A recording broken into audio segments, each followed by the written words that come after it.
So the prosecution has rested in the Rittenhouse case.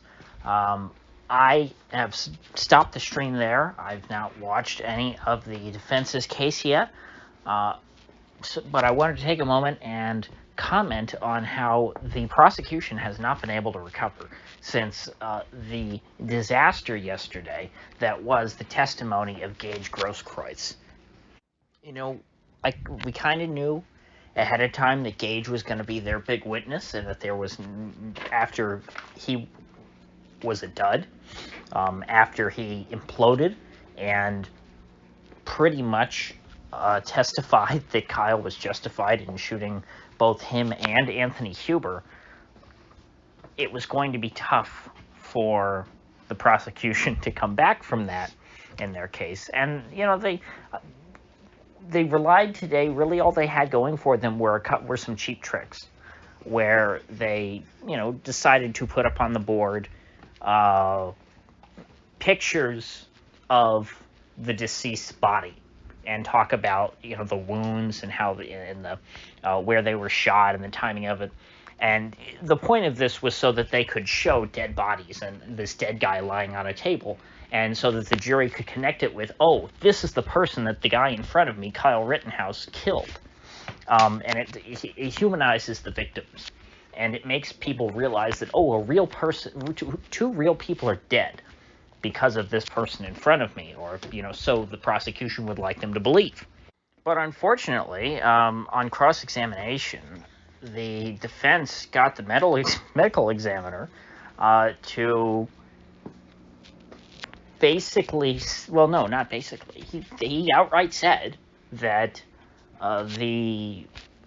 his autopsy would seem to show that Rosenbaum, who was the first person that Kyle shot, the crazy guy who ran up behind him and then Kyle turned around and shot him, that he had his hand either on the muzzle of the gun, like over the barrel, or very close to it, within inches. Meaning that the evidence, not just the video evidence, not just eyewitness testimony, but the forensic evidence would seem to suggest that Joseph Rosenbaum, grabbed the gun. And, if a crazy guy is running up behind you and he grabs your gun and you shoot him, it's kind of hard to say that that's not self-defense. Now, the other thing that the prosecution got to do was show off the gun some more, because they like showing the big scary gun, because that, makes the jurors go, ooh, big scary gun. That makes me think that the defendant is a bad guy because he had that big scary gun. And so they said to the medical examiner, hey, did you ever personally handle the gun that was used, in this? And of course, he's the medical examiner. Of course he didn't. He handled the bodies. And they said, oh, okay, well, let's bring it out so you can see it. And they just brought the gun out to show it, so more just so the jury could look at it again and scare the jury and go, ooh, big gun. And then the big guy, I don't know his name, the other prosecutor other than Binger, if you're looking at him, he's the one who got memed to hell and back today, or maybe yesterday, when he had his face. Actually, it was yesterday when he had when he face palmed. During cross-examination, I believe, of Grosskreutz. He was up today doing direct on this medical examiner. I think this might have been on redirect. And he had his little assistant, the detective in the case, who was there handling the rifle, point the rifle at him, which to me makes me a little nervous.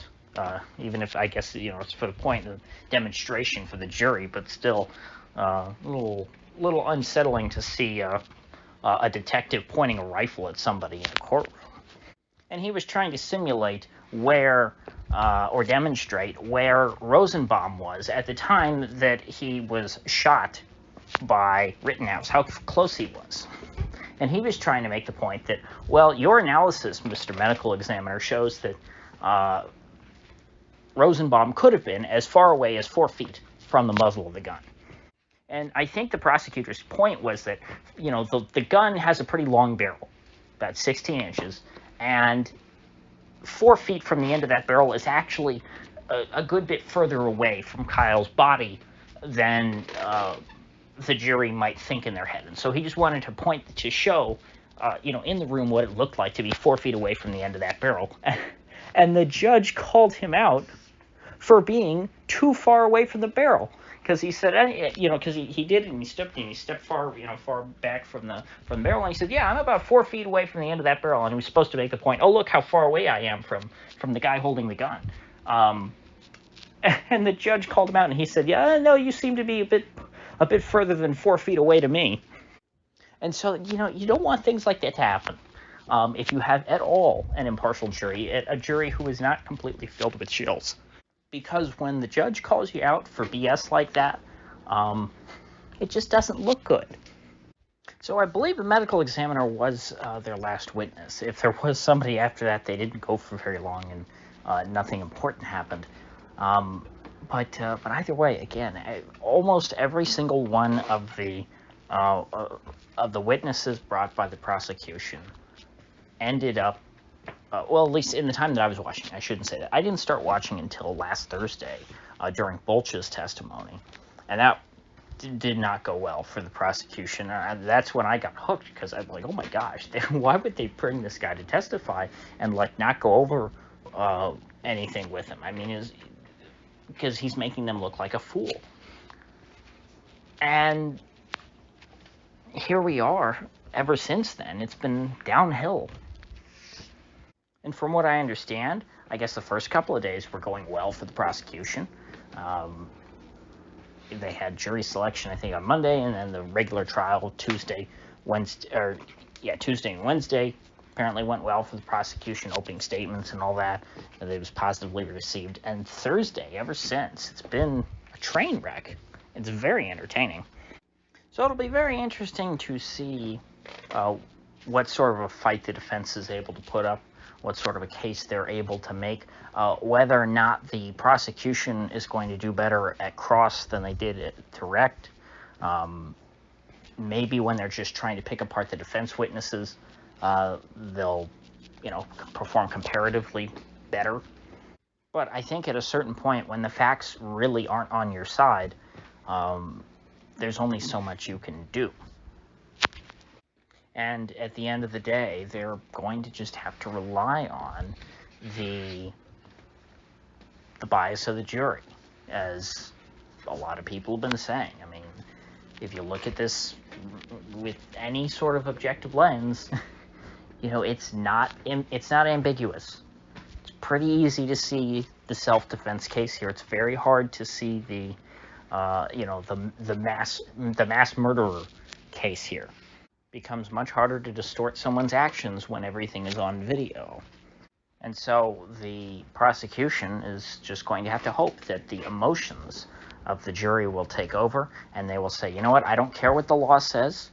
They won't say this in their head, but this is what they'll be doing. They will be disregarding the law, and they will say, you know what, he just shouldn't have been there. This was a BLM riot. He had no place there. This was BLM's time to burn down buildings, and he interfered with that. Kyle, he effed around and found out, and he should spend the rest of his life in prison at the very least, in order to set an example for anyone else who would interfere with a mostly peaceful protest. So, with that said, I will see you folks back here tomorrow.